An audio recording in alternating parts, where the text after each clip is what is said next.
Eihän tästä nyt mitään tule. Noin, terve ja heipä hei.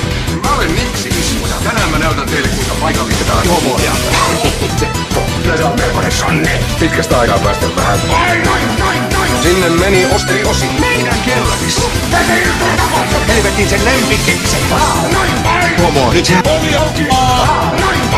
Turva on. Niin, varmaan on. Minkä takia nyt kaikki kyselee sitä? Mitä outoa tässä nyt on? Homoja. Mörköjä. Anteeksi. Oi neuvon koko liapi. Sivun siitä. Ei Noin. Mä arvasin sen. Sä oot pettelymä. Sinä turvakin. Vai.